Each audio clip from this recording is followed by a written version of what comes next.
عراقي وروخاندنا رژیم صدام حسین سیناتورک امریکی دی بیجا پی تی وی بداخواست کرنا تندوتی جیان ناکا اگر سروکی بری ولا تاوان بارکرن و ایرو لدهان ولاتین جیهان و لسران سری کردستان جی جشنا نوروزی تی پیروز کرن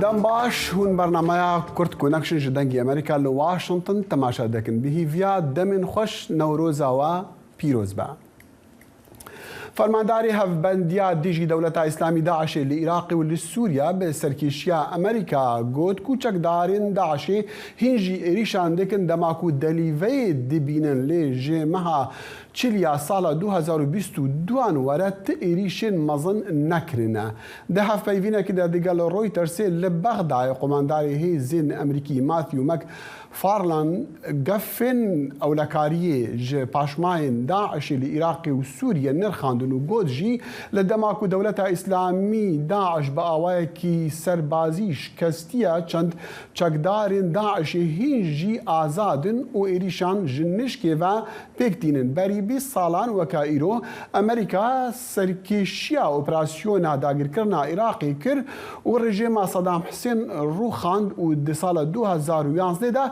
هیزین خواه جی عراقی وکشاندن لی دیسان ده سال 2014 دا هیزین خواه وگراندن و پرشنگیا هفبندیک جیهانی جبو شر جناف برنا داعشی لعراقی و لسوریا کرد وکا ایرو بری 20 سالان سروکی وی دمی امریکا جورج دبلیو بوش فرمانا داگیر کرنا عراق دا و هرزو رژیم صدام حسین رو خاند لی پشت دیوان 20 سالان جی هشتا هیزین امریکی لی عراق بنجهن نج بوشران لی وکا هفبندو هفکار لەم کاتژمێرەدا هێزەکانی ئەمریکا و هاوپەیمانان وان لە قۆناغەکانی سەرەتای هەڵمەتی عێراق لە چەک داماڵینن بۆ ئەوەی هاوڵاتیانی عێراقی ئازاد بکەن و هەروەها بەرگری لە جیهان لە مەترسیەکی گەورە بکەن. هەڵمەتێکی لەشکری سەرسوڕهێنەر و ترسناکی بۆمبارانکردن بەغدای پایتەختی بۆ دەستکردن بە جەنگێک 20 ساڵ لەمەوبەر ڕوونا کردەوە. لەشکری ئەمریکا ڕژێمی سەدام حسینی ڕووخاند و دەرئەنجام سەدامی دکتاتۆری لە دەسەڵات خراویان دەستگیر کرد. ڕژیمەکەی سەدام شتێک بوو باز ناکرێت.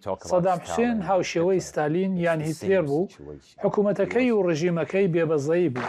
لە یەکی مانگی 5 ساڵی 2003دا سەرۆک جۆرج دبلیو بوش بە جێگەیاندنی کردە لەشکریەکەی ڕاگەیاند، بەڵام جەنگەکە بەردەوام بوو بەهۆی ئەوەی پاشماوەکانی پارتی بەعسی سەدام و یاخیبوانی دیکە لە شەڕکردنیان دژ بە هێزەکانی ئەمریکا و هاوپەیمان خایاندی. خواست و ڕقوکینە پێکەوە بەزوو بۆی عێراق و قاعیدە پێکەوە کۆبکاتەوە بۆ ئاستەی کا قاعیدە فێر بێت، چۆن بۆمبی زیاتر کوشندە دروست بکات و فێریش بێت کە چۆن ساختە لە بەڵگەنامەکاندا بکات و بۆ بەدەستهێنانی یارمەتی قاعیدە پەنا بۆ عێراق بات بۆ ئەوەی شارزایی لەسەر چەکی کۆمەڵکوژ بەدەست بهێنێت. دۆزینەوەی چەکی کۆمەڵکوژ لە عێراق هەرگیز بەرجەستە نەبوو. هاوکات زیانی گیانی بۆ عێراقیەکان و سەربازانی ئەمریکایی زیادی کرد. لە کۆتایی ساڵی 2011دا سەرۆک ئۆباما هێزەکانی ئەمریکایی لە عێراق شاندەوە، بەڵام دوای 3 ساڵ هێزەکانی ئەمریکا چوونەوە عێراق بۆ ئەوەی شەڕ لە دژی یاخیبوونی دەوڵەتی ئیسلامی بکەن، ئەوەی لە سەروبەندی نائارامی سیاسی لە عێراق سەری هەڵدا.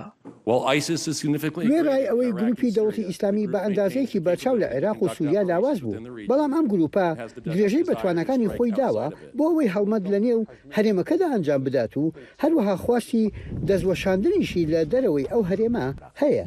لە وتەکەیدا لەم مانگەدا بۆ تەلەڤیزیۆنی ئەلحورە سەرۆکی عێراق گوتی هاوڵاتیانی عێراقی ئێستا ئازادی زیاتریان هەیە. دوای زاڵبوون بەسەر دژوارەکانی 20 ساڵی ڕابردوودا عێراقیەکان ئێستا وا چێژ لە ئاشتی و سەقامگیری دەبینن. حکوومەت سەنگ دەخاتە سەر باشکردنی خزمەتگوزارەکان و هەروەها ژێرخانی وڵات. بەڵام خاتو سەماح عەزیز ئەوەی لە عێراق هەڵهاتووە و هاوسەری ئەحمەد ئەسوهەیلە دەڵێت هێشتا عێراقیەکان دەناڵێنن. لە ڕاستیدا بارودۆخەکە هەمان شتە. ئەوەی ئێستا لە عێراق دەگوزارێت هیچ جیاوازی نییە لەوەی لە سەردەمی سەدام حوسێندا دەگوزارە. پتر لە 4,000 سەربازی ئەمریکایی لە عێراق کوژران، هەروەها بەدەیان هەزاریش لە هاوڵاتیانی عێراقی مەدەنیش گیانیان لەدەستدا. بۆ کارلا باب، سمکۆ عەزیز، دەنگی ئەمریکا. دوای 20 ساڵ لە گۆڕانکاری گەورە و دراماتیک لە عێراقدا هێشتا ئەمریکا بە تەواوەتی لە عێراق نەکشاونەتەوە. عێراقیەکان لەسەر ئاستی پارتە سیاسیەکان و لەسەر ئاستی جەماوەریش لە ڕۆلی ئەمریکا ڕازی نین. بۆ شیکردنەوەی دۆخی سیاسی ئەمڕۆی عێراق میوانداری بەرێز ڕەنج نەوزاد توێژەر و خوێندکاری دکتۆرا لە زانستە سیاسیەکان لە زانکۆی وارسۆ لە پۆڵەندا دەکەین. سوپاس کاکە ڕەنج بۆ کاتی جەنابەت. حەز دەکەین بە کورتی گوێ لە خوێندنەوەی جەنابەت بگرین بۆ دۆخی ئەمڕۆی عێراق دوای 20 ساڵی شەڕ. وەڵام کاتتان باش. لە ڕاستیدا بۆ دۆخی عێراقی دوای 2003 پێم باشە 3 بەش لە تێڕوانین جیا بکەینەوە لێک. یەکێکیان تێڕوانینی خودی عێراقیەکانە. خودی ئەم تێڕوانینەشدا بەشە بێتە سەر 3 تێڕوانین کورد و شیعە و سونە. تێڕوانی دووەم تێڕوانینی ئەمریکیەکانە بۆ عێراق لە دوای 2003. تێڕوانینی سێم تێڕوانینی کۆمەلگای نێودەوڵەتی و دەوڵەتانی ترە. با تێڕوانینی ئەمریکا دەست پێ بکەین. بەڵێ تێڕوانینی ئەمریکاوی کە تا ڕادەیەک سە زۆر باو بۆ ئەمریکیەکان بەگشتی بۆ چونێکیانێک کە پیان وایە عێراق ئەو دەستکەوتە نەبوو کە بۆ شێوازە وزەیەکی زۆر قوربانەیەکی زۆری بۆ بدەن. عێراق و گرنگیە نەبوو کە عێراق ئەمریکا نزیکەی 3 تریلیۆن دۆلاری بۆ سەرف کرد لە ماوەی شەڕەکە تاکوستە، کەەوە پارەیەکی زۆر زۆرە کە ئەگەر داهاتی 100% نەوتی عێراقش وەکو هەندێک عێراقیەکان ئەڵێن کە ئەمریکا لەبەر نەوتاتۆ بۆ عێراق، ئەگەر داهاتی 100% نەوتی عێراقش بۆ ئەمریکا بێنجە بەدەیان ساڵی ترۆ پارێ دەرناکە. ئەو تێڕوانین ئەمریکا پێی وایە کە ئەمریکا تا ڕادێ شکستێنا بە دیموکراسیکردنی عێراق. دووەم عێراقی تەسلیمی ئێران کرد. سێم کوی گشتی عێراق ئەو گرنگی نییە کە ئەو بڕە تێچوونە نزیکەی زیاد لە 4,000 قوربانی بۆ بدا لە سەربازی ئەمریکی زایدەن کەمیان زۆر گرنگە لە کۆمەلگای دەوڵەتی جەنگی ئەمریکا عێراق سومعەی ئەمریکای زۆر ڕوشاند لە سەراستی جیهان. باشە تێڕوانینی جیهان نێونەتەوەی تێڕوانینی نێودەوڵەتی وەکوتم یەکێ لەوانە بوو کە تا ڕادەیەک ناوی ئەمریکا بەڵێ دووەمەش ئەگە بینە سەر دەوڵەتە دراوسەکان یەکێ لە هۆکارەکانیەوەی کە عێراق نەبووە دیموکراسیان دەوڵەتێکی خۆشگوزار یەکێ لە هۆکارەکان نەکتوانی بڵێن دووەم هۆکارە بریتە لەو ژینگە هەریەمەی کە عێراقی تایە بۆ نمونە سعودیە و خەلیجیەکان لە سەرەتاوە دژیەوە بوون کە عێراق ببێ بە دیموکراسی. دووەم ترسێکی زۆریان هەبوو کە ئێران عێراق کۆنتڕۆڵ بکات لە ڕێی شیعەوە. تقریبا چ دیموکراتیەکە کە تا ڕادێک ڕۆڵی خراپیان زۆر بینی لەوە. ئێرانش ڕۆڵی ئێرانش بریتی بوو لە ڕۆڵێکی تایفی کە حکمێکی تایفی و شەوی کە لە حزب حوسیەکانی باشە. کاکڕنج حەزەکەم باسی ڕۆلی ئەمریکا بکەن بە تایبەتیش بۆ پەیوەندیەکانی ئەمریکا لەگەڵ عێراق دوای 20 ساڵ. یعنی تا ئێستا ئەو گرنگی هەیە چونکە هەندێک خەڵک دەڵێن بۆ نمونە حکومەتی بایدن ئێستا گرنگی بە عێراق نادا. ئاستی پەیوەندیەکانی واشنگتن و بەغدا یان پەیوەندیەکان لە چی ئاستێکدان؟ سەرەتاوی کە عێراق گرنگە بۆ ئەمریکایانە هەبێ خاڵێک زۆر هەستیارێکە ڕوونی بکەمەوە. تێڕوانینێکی گشتی هێتەنا لە کۆمەلگای دەوڵەتیش بە تایبەتی لە ناو عەرەب و میدیای عەرەبی عێراقی کە پێی وایە عێراق گرنگ بوو بۆ ئەمریکا تەنیا لەبەروی بێ نەوتەکە بێت تاوانگە کاتمە بێ ڕوونیەکەمەوە کە هیچ پێویستێکی بە نەوتەکە نیە و نەوتەکەی عێراق گرنگیەکی ئابووری کە بۆ ئەمریکانیە. گرنگی عێراق و نەوتەکەی بریتێ لە گرنگیەکی استراتیژی جیۆپۆلیتیکی سیاسی.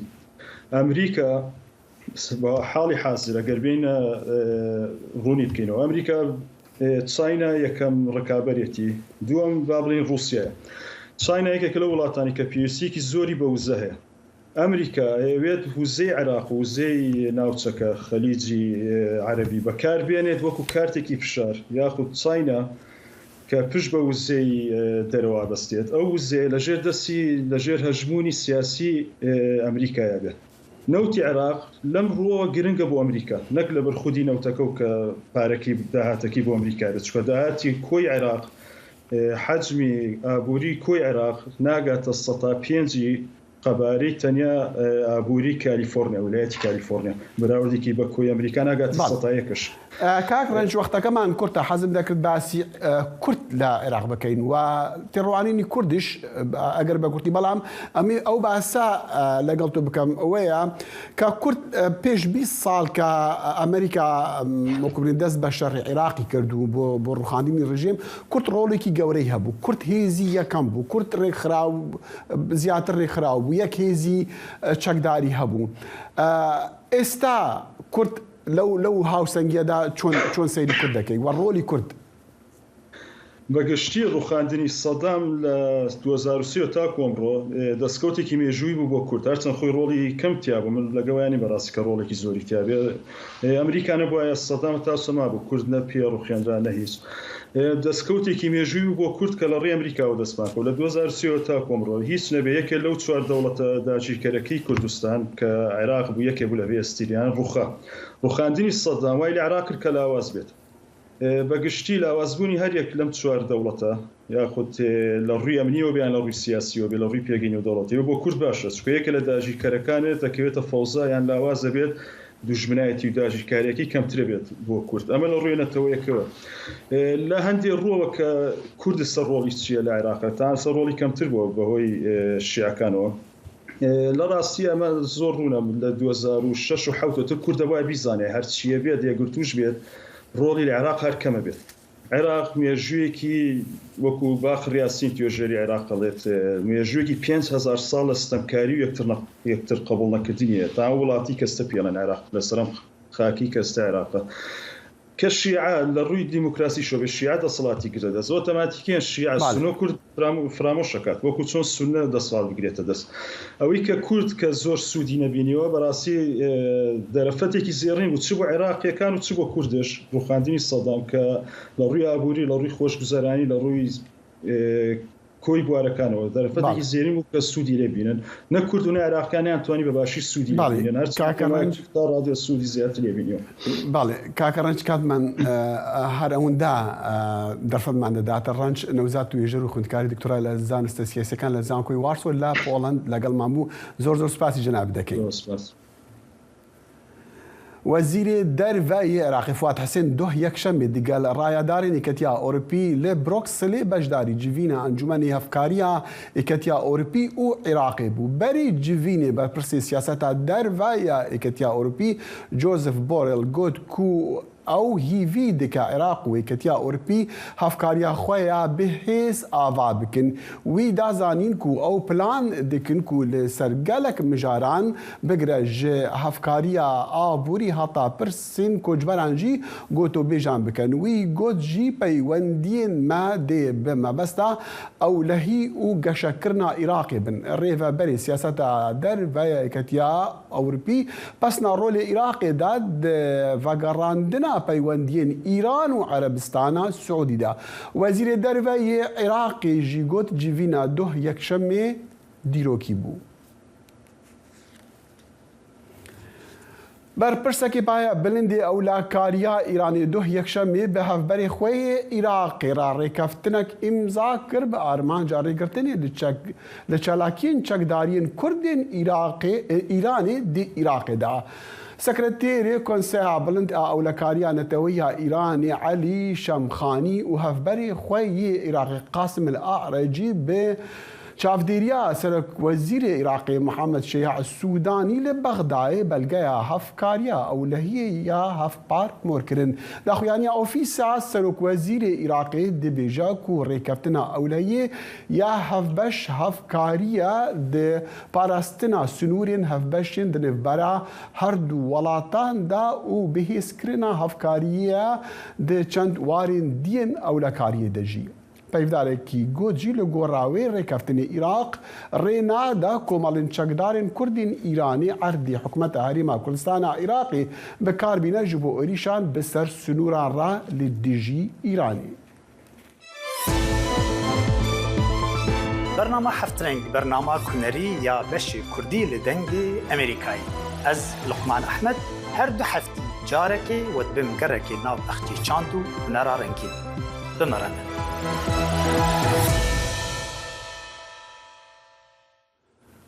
ئەندامەکە دموکرات ئاجەڤاتە سیناتۆرین ئەمریکی دەبێژە کەس نە دەسەر قانونی ڕەنە لە ئەمریکا و PTV بەداخوازکردنا پرۆتۆستۆیان ناکە ئەگەر بتەنێ احتیمالێک هەبە کو سەرۆکێ بەری ئەمریکا دۆناڵد ترامپ دێ وەرە تاوانبارکردن بە ئیدعا کو دەما کەمپێنا ویە هەڵبژاتنین سەرۆکاتیدا لە 2016دا پەرە بەرتیل دایە خانمەکە ئەکتەرە فلیمێن ڕوت لە ئەمریکا.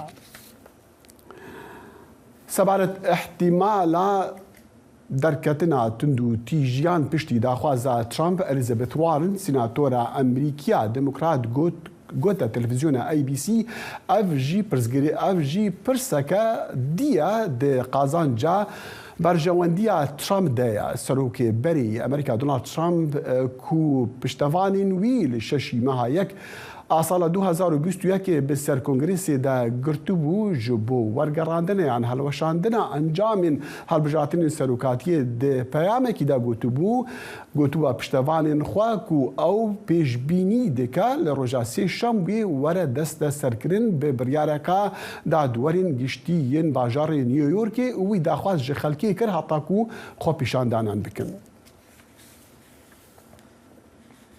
بڕیارە لێ 23 vêmehê piştî sê du rojên dî rêveberê giştiyê TikTokê şû Zîço li pêş Komîteya Enerjî û Bazirganiya Encûmenê Nûnerên di civata Kongresa Emerîkî de bersiva pirsyaran bide. Endamên Kongresa Emerîkî pirs û guman li ser girêdanên vê kampanya mîdya civakî bi Çînê re hene. چه پێشبینی لەسەر پاشە ڕۆژە تیکتۆکێ لە ئەمریکا تێکردن ئەمێ بەرسڤێ دەوێ راپۆرتێدا ببیسن. تێ چاودێریکردن گۆشۆزی چاو برێڤەبەرێ جێبەجێکار یê تیکتۆکê rastî pirsên qandikderên Emerîkî bibe li ser netenî û praktîkên ewlehiya daneya sepana TikTokê ya Çînî û siyaseta ewlehiya zarokan û têkîliyên به پارتیا کمونیست یا چینی را درونشتنکه گهدارکرنا بری ده لسر گفین اولهیه سناتور مارکو روبیو پرس جه بریوبری FBI کریستوفر ریکر لسر بیت دانس کمپانیا دایک یا تیک توکی گو ناونداوی ل پیجنگه. گلو حکومت چینی دکاره پریکا بایدنس یا که ملکی ویه که بخواه خودی بایدنس امریکایی جی هکوان بخواستا و بایدنس نچارما که هفکاری بکه گلو او دکارن تیک توکی بکار بینن دا که دانه میلیونان کسین که بکار تینن کنترول بکن؟ اری ما او دکارن وی بکار بینن جبو کنترول کرنا برنامه این لسر میلیونان جا آمیران گر درفت به دستوان کت؟ ریوبرین تیکتوکی وکه برپرسا سیاست آگشتیا پیوندیان بروک اوورودر دیویژن. بری هر تشتی حکومت چینی تجاری نویای دانه بکارهنر امریکی ببینه. ما تجاری دانه بکارهنر امریکی ندایوان امناکین جی اگر به نخواستن. همی دانه منهاد ناف بنسازی ارک کلاود دهنه ریوبرن و اوان لجهکی اولاد پارزن. یانگو جهیلا تیم می اولهی دانه یان امریکی و تب ریوبرن. لکولینری هریتج فاندیشن جاک دنتون دبیجه گو هبونا تیکتوکی لسر تلیفونا و مینا هلگرتنا بالونه که چاودیریا کسانیه. او سپان گوری تجلی پس دایم. او دکاره پا آوه یک پر تایبت چاودیری بکه و جمارک مزن جی دانهیم برهو بکه. پروپاگاندا یک مزن جی چینی را هیا. برهو کرن یک مزن جی دانهیم هیا. و او تنی خالین لاواز جوالاتین امریکی و حکومت مرا چه دیگه. دما قانونی ده تیکتوک لسر آمورین حکومتی هات قدغ کرن و هن ایالت امریکی وکه تکساس و میسیسیپی جی او کرن جبو سینور کرنا و سپانی. لیلی کلینر جیمز لویس دبیجه ندیارگو قدغه که به تواهی بده. مخابن جبو کسین که دخوازن تیک توکی قدغه بکن دستورا بنگهین ری ناداوان. دستلاتا تکساس هیا که دبیجه هن نکارن ویل سر آمورک یا دولتی بکار بینن. هن نکارن ویل سر طورا کاری حکمتی بکار بینن. لی هن نکارن جمروان را ببیجن که دجیانا خویا تایبت دا چه بکن. کنگرس امریکی لسر یاسه که دو پارتی هزر دکه گو دستلاتی بده سروک جو بایدن دا گو هر تکنولوژی که بیانی گو مترسیه لسر اولهیا نتوی چه دکه قدغه بکه. جراپورتا دینا میتشل، لقمان احمد، دنگی امریکا.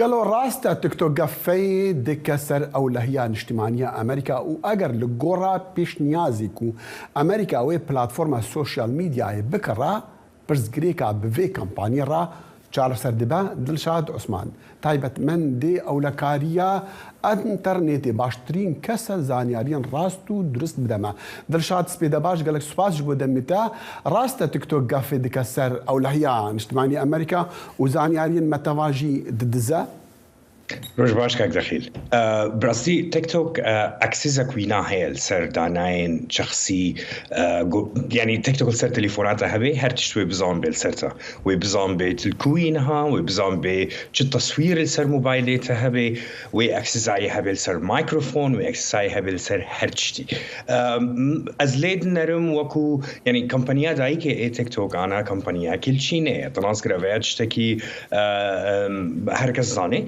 قانون چینه امنی دبیجن گو حکومتا چینه دکاره در باسی چه داناین شخصی هبه چه کمپانیایی که الچینه بيجو حوجي بيجو هري مثلا دادگه يعني هري قانون كي بينيان چه كسن امني كسن اسايشي كارن در باس ببن وان داناين بكشينن جبوسا از دبينم اري او يا خطرك يجلك مزبوط باشا اگر امريكا كامباني كري قال امريكا هلبته بشي لامريكا وي افكي شار سربه وي كاربن ريل تشيني بيرون كوزانياري ما بدزا وي بكارن شكو كنترولا اف كمباني وي بي كمبانيا امريكي كنترولا وي بي امريكي اذا دات جاين تشيني نكارن يان اسايشن سيني نكارن كنترولا اف بارتش تيك توك بكي بله باشا چما امریکا نکاره نها کمپانی کو تاوانباره به جاسوسی و دزینا زانیاریان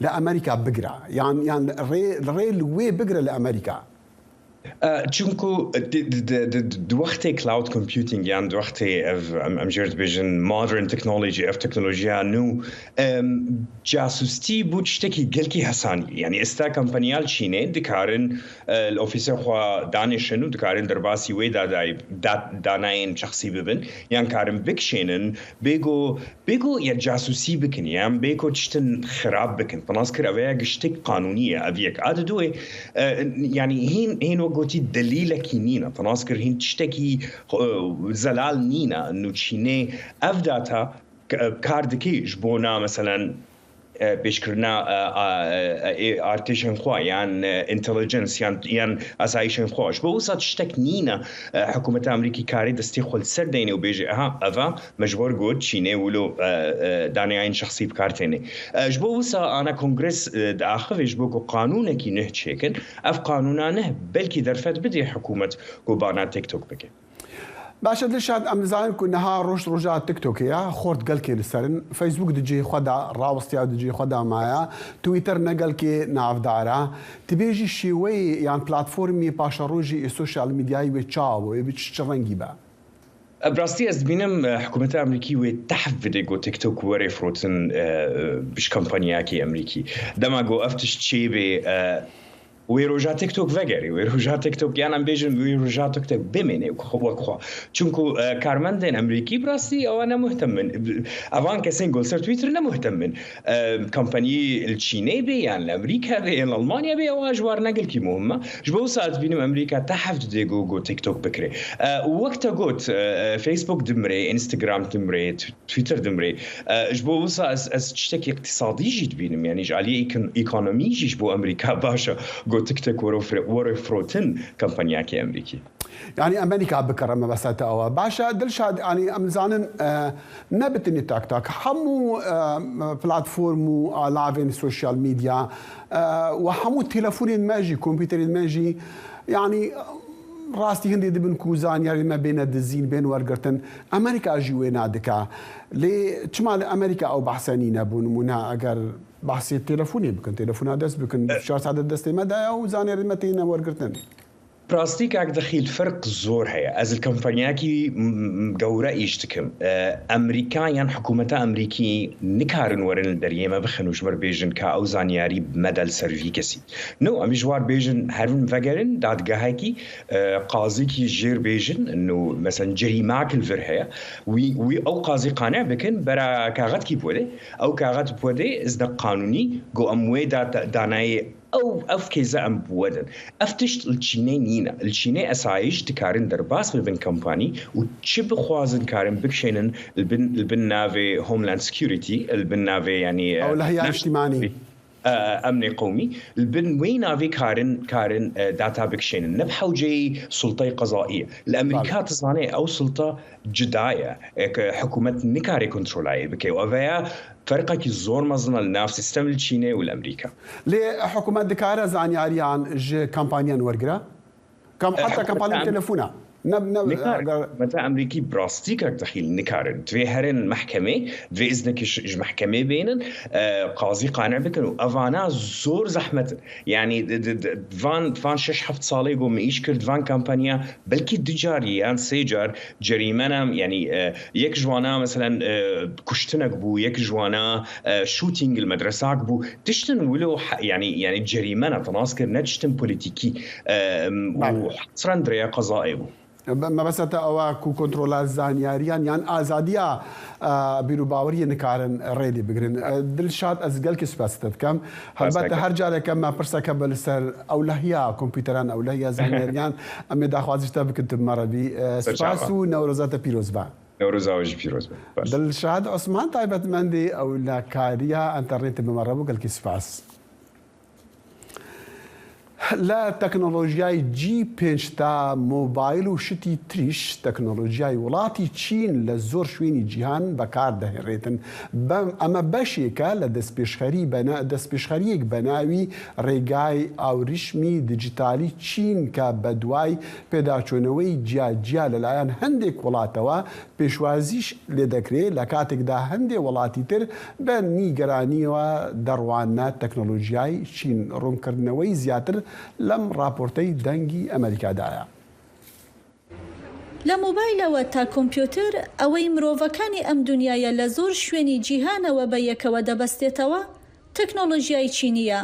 چین هەوڵە تەکنۆلۆژیە جیهانیەکەی بە ڕێگای ئاورێشێمی دیجیتاڵی ناودێر دەکا. ئەو هەوڵە تەکنۆلۆژیانەی کە لە ساڵی 2015ەوە دەستیان پێکردووە و مەودای کارکردنیشی لە بنی زریاکانەوە تاواڵایی ئاسمان دەگرێتەوە. یەکێک لە وڵاتانی بەکارهێنەری تەکنۆلۆژیای چینی وڵاتی ئەڵمانیایە. ئەو وڵاتە لە ئیستادا خەریکی پێداچوونەوەیە سەبارەت بەوەی ئایا ئامێرەکانی 5G چینی قەدەخە بکادیانە. ئەم پشکنینە توندانە بۆ ئەگەری مەترسیە ئەمنیەکانی ئێستاە کە بۆ پێکاتەی تۆڕەکانی پەیوەندی ئەنجام دەدرێت. ئەم پێکاتانە لە چەند مانگی داهاتوودا بە شێوەیەکی گرنگ پشکنینان بۆ دەکرێت.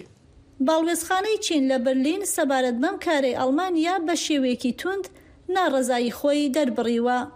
لە ئەمریکاش سنووردارکردنی بەهێزی تەکنۆلۆژیای چینی لە سەردەمی دانەڵد ترامپ سەرۆکی پێشووی ئەمریکا بەهۆی نیگەرانی ئەمنیەکانەوە بۆ سەر ئاسایشی نیشتیمانی دەستی پێکرد.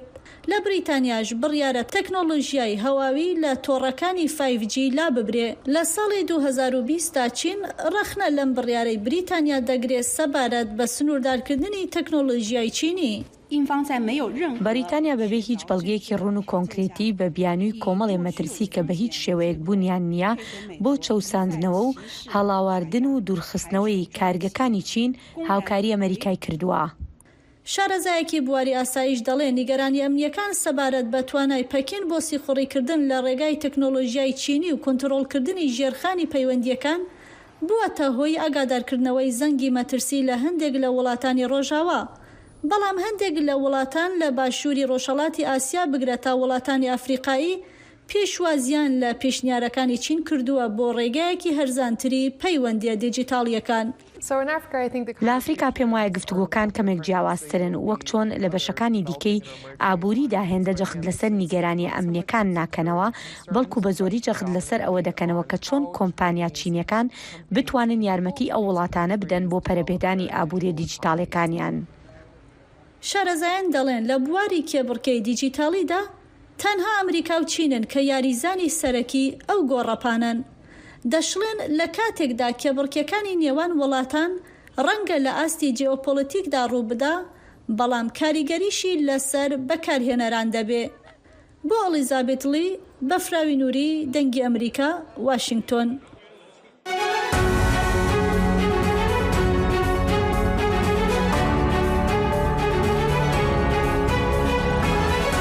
واشنگتن بەنامەیەکی هەفتانەیە لە بەشی کوردی دەنگی ئەمریکاوە ئامادە و پێشکەش دەکرێت. من بەڵێن ساڵح هەموو ڕۆژانێکی هەینی لەگەڵ پسپۆڕاندا تاوتوێی گەرموگورترین بابەتی ڕۆژ دەکەین لە پەیوەندی بە سیاسەتی دەرەوەی ئەمریکاوە. لەگەڵمان بن.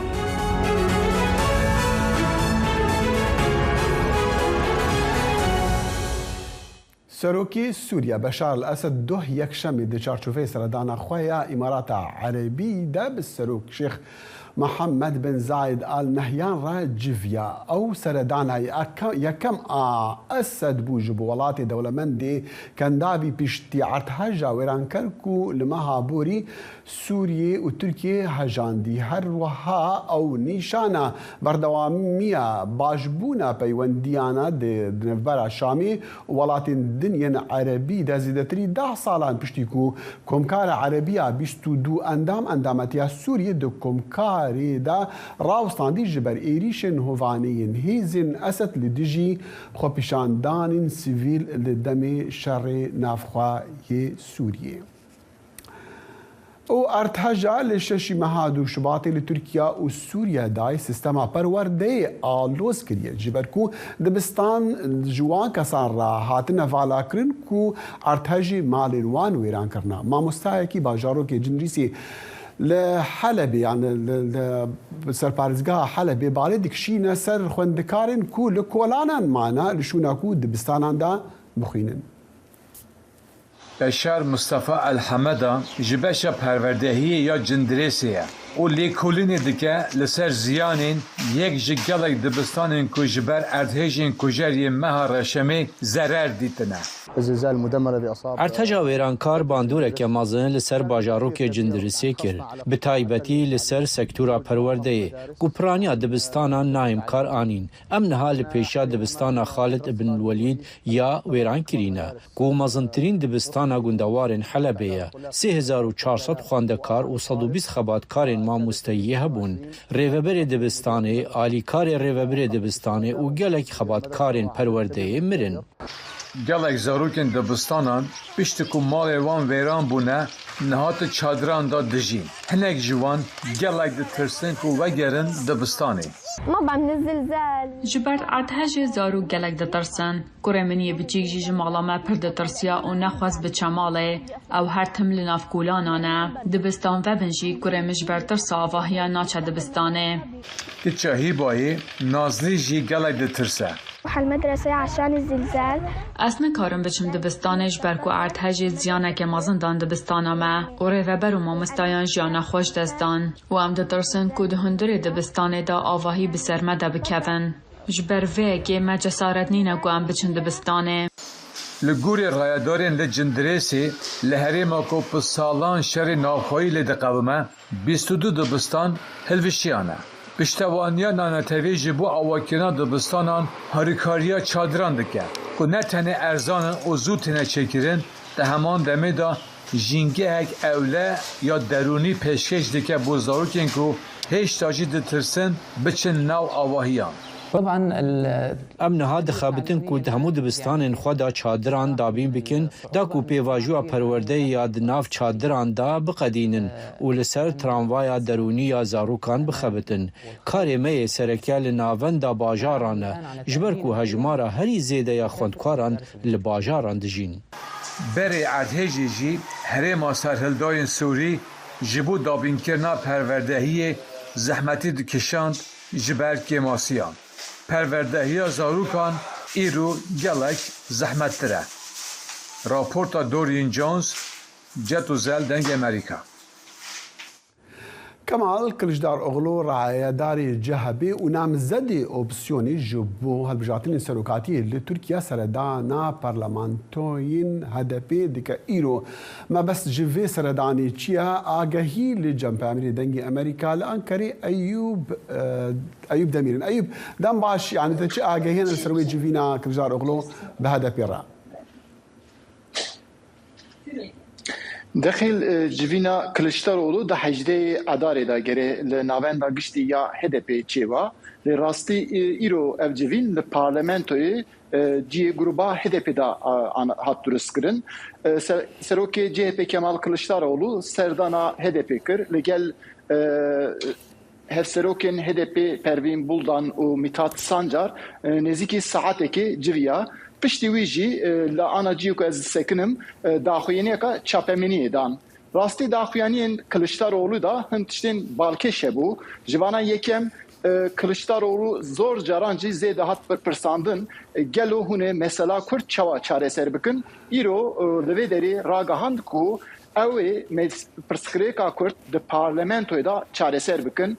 Daxuyanî ew da tiştekî balkêşî ew ku got ku pêwîst e êdî em şera xwe navbera me da qirêna ku hene em ji holê rakin ji bo wî aşîtî lazim e wekeviyek lazim e û aliyê din de jî tedî li parlamentoyê zor cara yek kesek wexta ku Kurdî qise bikira digotin ku yani parlamentoyê da wek mîna zimanekî X ne diyar dihate nivîsîn Kılıçdaroğlu ev jî rex nekir got wexta ku mesela İngilizî, Fransî ancî zimanekî din de wisa nayê nivîsin çima ji bo zimanê Kurdî ev wisa tê nivîsin ev jî rexneya Kılıçdaroğlu. Yani ev tê dîtin weka hewlek yan jî kampêna wî a helbijatina ji bo Kurd dengê xwe bidînê dê mesela helbijatinên serokatiyê da?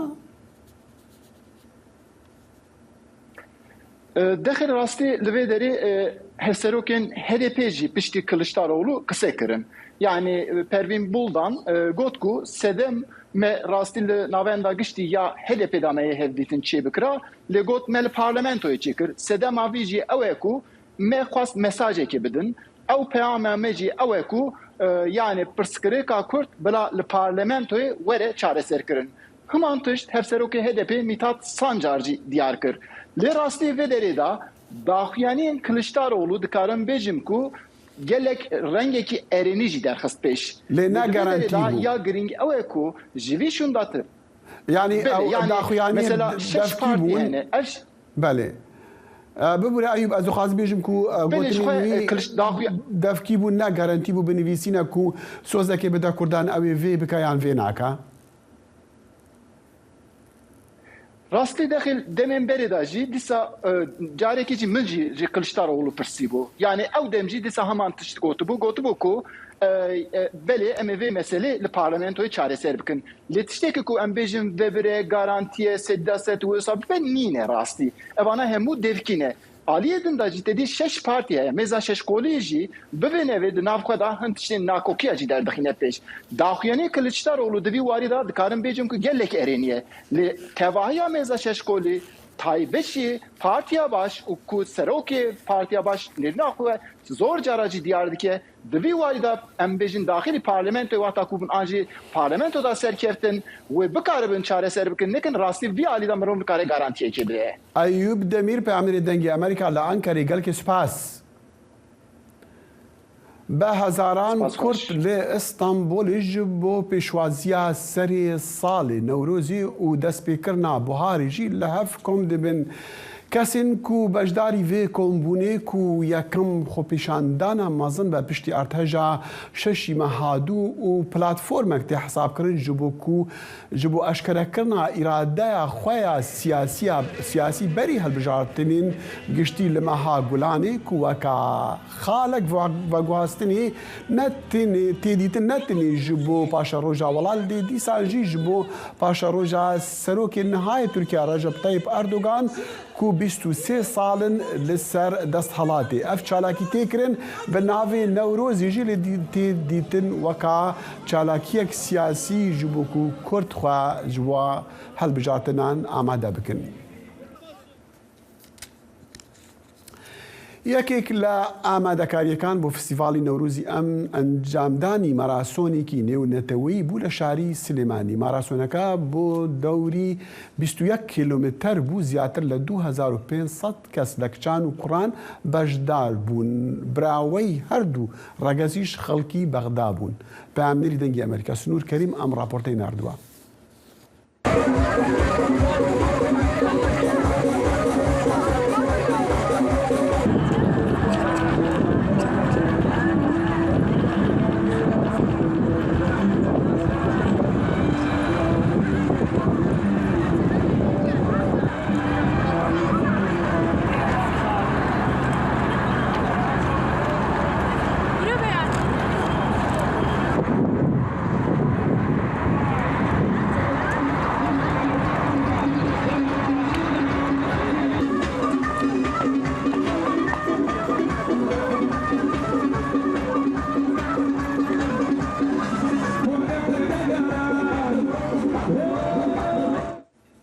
هەلبەت شاهین نەورۆزی لە هەر جهی تێکردن ما بەحسی هێندێک کرد و ماراسۆنێک لە سلێمانی بووە ما راپۆرت ji wir heye lê dîsa niha em li hindek cihêndî bajarên dî şahiyên newrozê dibînin vîdeo digehne me ji peyamnerên me di her cihî niha di peyamnera Amedê xecan farqîn ev vîdeoş me reşandine li ser şahiyên bajarê Amedê ji bo newrozî û serê salan û.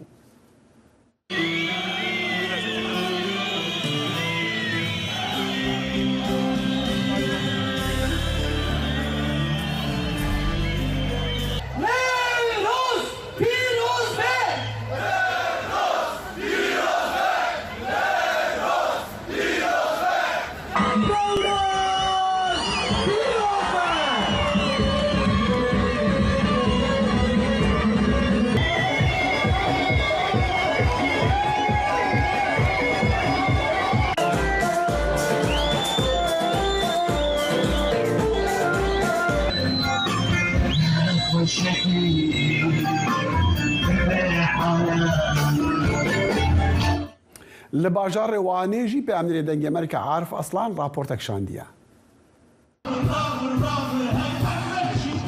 Nevroza îsal ya Wanê bi beşdarbûna hejmarek zêde rûnişvanan li qeleha Wanê hat pîrozkirin. Rûnişvanên bajar bi cil û bergên xwe yên rengîn beşdarê Nevrozê bûn û agirê Nevrozê pêxistin. Di heman rojê de li gel bajarê Wanê li 23 bajar û bajarokên din jî bi duruşma her der Nevroz her der azadî bi coşek mezin hat pîrozkirin. Her wiha rêvebirên Partiya Demokratîkan Gelan HDP, Partiya Herêmên Demokratîk DBP, Partiya Azadî, Partiya İnsan û Azadî û Partiya Çepa Kesk jî beşdar bûn. Bi Bakurê Kurdistanê de ertecekê mezin pêk hat û bihan hezaran însanê me jiyana xweş dest dan. Em destpêkê te rehmetê ji wan însanê xwe re dixwazin. Dîroka Kurdan her dem wisa bûye şîn û şahîd nava hev da çêbûne. Em dibêjin bila Nevroz îsal bibe wesîleya hesabpirsîna ji faşîzmê. Bi vê rengî em dîsa Nevroza hemû gelê xwe pîroz dikin. Em dibên bila coşa Nevrozê berê wê bikeve sindoqan hilbijartinê em hesab bipirsin. Rûnişvanên bajarê Wanê di destpêkê da sersaxî û dilxemgîniya xwe bo qurbaniyên erteca Mereşê anîn ziman û pişt re jî peyamên xwe yên Nevrozê wiha bilêv kirin. û dibêjim Nevroz ji bo me aşîtiye, ji bo me yekîtiya Kurdistanê ye, hêviya me ye, ji bo zimanê me, ji bo çanda me, ji bo me hêvî ye. Îsal jî em wekî ciwanê Kurd em hemî hatin vê de jin herî pêşê da dayikên azadiya hatiye Nevroza xwe pîroz ke bi coşekî mezin. Şerabê serçet bi birvê nextê wê baronê de hendexe de insonê me hatiye ew Nevrozê îşallah em ê ser. İnşallah de bite serçetina azadiya gelê Kurd hebî. Ev Nevroza ya destpêkê heta vê gavê hewaya ya mezlûm doxanan e. Em dîsa wan pîroz kin bejna xeber wan tewînin. Banga milhemî dayîkan heye. Bila hemî cihan hemî qadan malê xwe da her cihekê xwe rêxistin bikin. Ev cû şehanekê bibe destpêka azadiya gelê xelkê bindest. Bide azadiya gelê xelkê Kurd. Em ê ser jî bikevin سرکفتن یومایه سرکفتن پشتی پیرۆزباهیان نەورۆزê dema girseh belav bû di navbera ciwan û hêzên ewlekariyê de pevçûn derket. Hêzên ewlekarî bi ava şit û gaza îsod êriş kir. Di encama bûyeran da sû heft kes hatin desteserkirin. Arif Aslan, Dengê Amerîka. Dengê Amerîka serçaweyên mutmane pêkirawî hewa û zanyarî.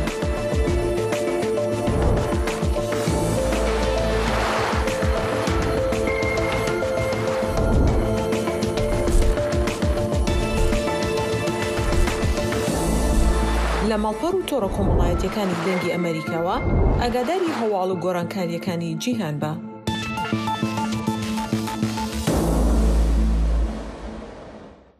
سەربازی یوکرانی بناوێ دنیکۆ لسینکۆ 22 ساڵی بوو لە باژارێ کەرمینیا لە ڕۆژهەڵاتی وڵاتی هات کوشتن مالبات و حەسکەریên wî helbet kurê xwe yê êkane li bajarê Boyarakê li Ukrayna veşartin û xatira xwe ji wî xwestin di merasîmeka hevşûpiya Ortodoksa Ukrayniyan de li bajarê Boyarka.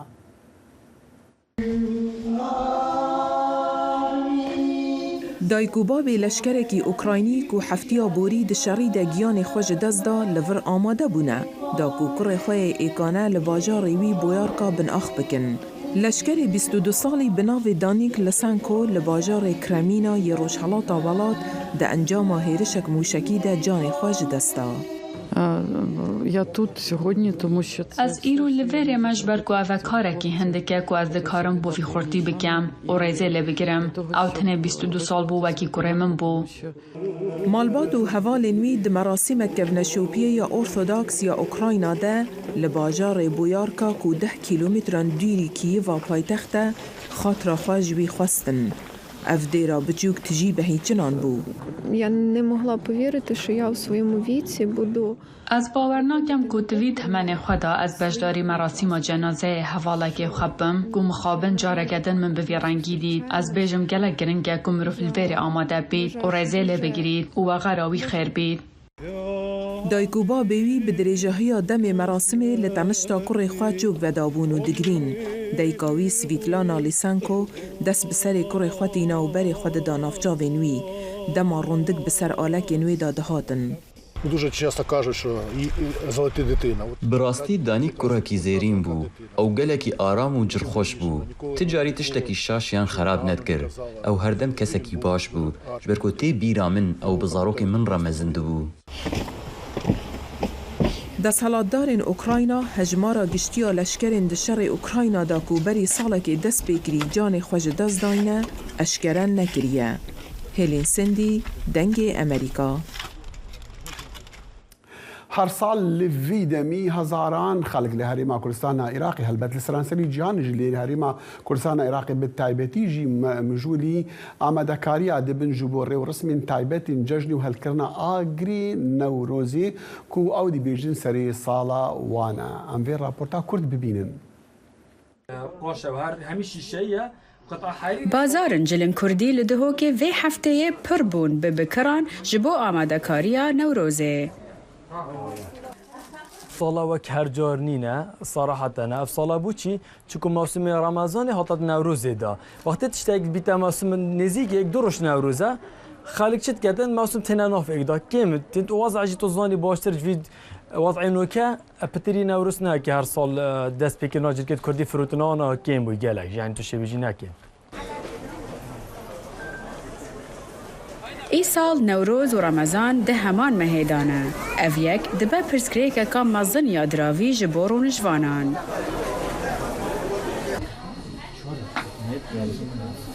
و اكيد ام كرتامي حجلو بركت كرديت كينو كاينه برخون كجم هاتينا بازار دب خصح كاينه ولا جلو كان داك دقرانا جي بس با هر يكون ديف بيتشي وانا خودي كريتن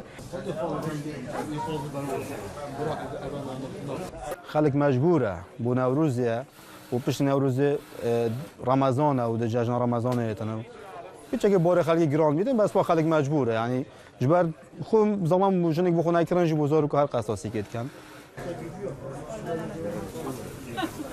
رونجوان دهو که دبیجن وی مهی دوی آمده کاری نتنه جبو نوروز و رمضان بکن لی هر وها جشن رمضان جی و اویک دبه ارکک مزنی دراوی. اف ئامادەکارین یەکەم بوون هەڵبەتا پشتی چەندە مژمێریندی خەڵکی هەرێمی و جیهێندیژی دێڕوو بکەن سەری چیایان و جیهێن برنج بۆ هەڵکردنا ئاگری نەورۆزی vê هەڵکەفتێ ئەم دەبێژن نەورۆزا و پیرۆز بەو هەتا بەرنامە سبەحی ئاکوت کونەکشن هەر شاد و بەختەوەر بن و خۆدا حافظ.